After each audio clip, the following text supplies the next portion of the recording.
महादेव से ही संसार है और इस संसार के सभी तत्व शिव ही हैं। तो ऐसा क्या हुआ कि शिव को अपने ही पुत्र के साथ युद्ध करना पड़ा। जी हाँ, आज हम आपको शिव के पुत्र कहलाए जाने वाले जलंधर की कथा बताएंगे। श्रीमद् भागवत पुराण के अनुसार एक बार भगवान शिव ने अपना केस समुद्र में फेंक दिया, जिससे जलंधर उत्पन्न हुआ था, जो कि एक राक्षसी प्रवृत्ति का था। परंतु ऐसा क्या हुआ कि महादेव को अपने अंश का अंत करना पड़ा।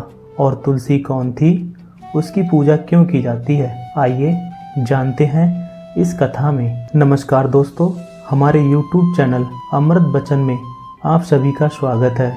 यदि आप हमारे चैनल पर नए हैं तो चैनल को सब्सक्राइब करें और हर हर महादेव कमेंट में जरूर लिखें। एक बार इंद्रदेव गुरु बृहस्पति के साथ महादेव के दर्शन के लिए कैलाश पर्वत जा रहे थे। जब महादेव को इंद्र के आने का पता चला तो उन्होंने इंद्र की परीक्षा लेने के लिए एक जोगी का रूप धारण कर लिया और फिर वो उनके रास्ते में बैठ गए। इंद्र ने देखा कोई रास्ते में बैठा है तो इंद्र ने उस महात्मा से दूसरी तरफ हटने को कहा, जो कि महात्मा के रूप में महादेव हैं। बिना कोई उत्तर दिए शांति से वहाँ बैठे रहे। इसके बाद इंद्र ने अपने प्रश्न और कर दिए, तब भी उस योगी ने कोई जवाब नहीं दिया। ये देखकर इंद्र को क्रोध आ गया और उन्होंने जोगी पर आक्रमण करने का प्रयास किया। ये देखकर महादेव क्रोध के कारण महादेव को क्रोध आ गया। महादेव क्रोध के कारण उनके नेत्र लाल हो गए। तब तक गुरु बृहस्पति समझ गए थे कि योगी के रूप में स्वयं महादेव हैं। उन्होंने महादेव से विनती की कि वह इंद्र को क्षमा कर दें। गुरु बृहस्पति की विनती सुनकर महादेव ने अपने नेत्र समुद्र की ओर फेर लिए और इस प्रकार महादेव ने इंद्र को क्षमा किया और फिर वह कैलाश की ओर प्रस्थान कर गए। इंद्र एवं बृहस्पति भी अपने स्थान पर लौट गए। महादेव ने अपने क्रोध अग्नि को समुद्र में डाला था। ये एक ऐसा स्थान था जहाँ पर समुद्र और गंगा का मिलन होता है, जो आज वर्तमान में गंगा सागर कहा जाता है। महादेव की क्रोध अग्नि से समुद्र में बालक उत्पन्न हुआ। वह बालक बहुत जोर जोर से रोने लगा। उसके रोने की ध्वनि से संपूर्ण संसार कांप उठा। सभी देवता परेशान होकर ब्रह्मा जी के पास पहुँचे। तब ब्रह्मा जी उस ध्वनि का अनुसरण करते हुए समुद्र तक गए और बालक को गोदी में उठाया और फिर उस बालक ने ब्रह्मा जी का गला बहुत जोर से पकड़ लिया, जिस कारण उनकी आँखों से आंसू आ गए।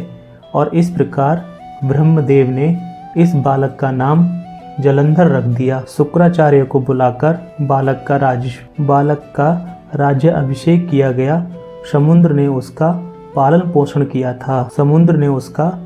पोषण किया था। जलंधर का विवाह कालनेमी नामक असुर की पुत्री वृंदा के साथ हुआ था। वृंदा भगवान विष्णु की बहुत बड़ी भक्त थी। आगे जाकर जलंधर राक्षसों का राजा बना था। ऐसा कहा जाता है कि जलंधर की शक्ति का रहस्य उसके पतिव्रता पत्नी थी।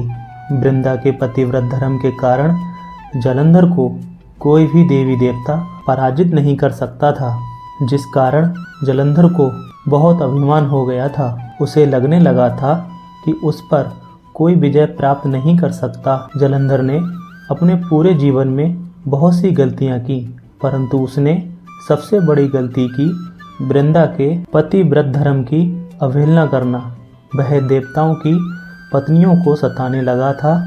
केवल देवता ही नहीं, यहाँ तक एक बार उसने बैकुंठ पर आक्रमण कर दिया और माता लक्ष्मी को प्राप्त करना चाहा। तब माता लक्ष्मी ने जलंधर से कहा कि उन दोनों की उत्पत्ति जल से हुई है और इसीलिए हम दोनों के मध्य भाई बहन का संबंध है। लक्ष्मी जी की बात सुनकर जलंधर बैकुंठ से वापस चला जाता है। बैकुंठ से वापस लौटने के बाद जलंधर एक दिन अपनी सभा में बैठा होता है और तभी वहां पर नारद ऋषि प्रकट होते हैं। जलंधर नारद मुनि का स्वागत सत्कार बहुत अच्छे से करता है और इससे नारद मुनि बहुत प्रसन्न हो जाते हैं और वे जलंधर से बोलते हैं कि तुम्हारा ऐश्वर्य देखते ही बनता है, तुम्हारे पास सब कुछ है, तुम सर्वशक्तिमान हो और तुमको हराना किसी के लिए भी आसान नहीं है, बस तुम्हारे पास एक चीज की कमी है। जलंधर बोलता है कि मेरे पास किस चीज की कमी है, मेरे पास सब कुछ है। तब नारद मुनि जलंधर के सम्मुख कैलाश पर्वत की भव्यता तथा माता पार्वती की खूबसूरती का बखान करने लगे और कहने लगे कि कैलाश की भव्यता के सामने यहाँ कुछ भी नहीं है और माता पार्वती एक सर्वगुण संपन्न स्त्री हैं जिनकी खूबसूरती देखते ही बनती है। जलंधर माता पार्वती को प्राप्त करने की सोचता है, अतः थोड़ा समय बीत जाने के बाद वह अपने असुर सेना के साथ कैलाश पर्वत पर आक्रमण कर देता है और इसके बाद असुर सेना और शिवगणों के बीच भयंकर युद्ध होने लगता है। देखते देखते असुर शिव गणों पर हावी होने लगते हैं और तब माता पार्वती ध्यान मुद्रा में बैठे हुए महादेव से युद्ध में जाने का आग्रह करती हैं। भगवान शिव के युद्ध भूमि में आने के बाद शिव गणों के बीच एक अलग ही ऊर्जा का संचार होने लगता है और वहीं सभी असुरों को टक्कर देने लगते हैं। भगवान शिव और जलंधर के बीच भयंकर युद्ध होने लगता है, लेकिन महादेव के हर वार को जलंधर कड़ी टक्कर देता है।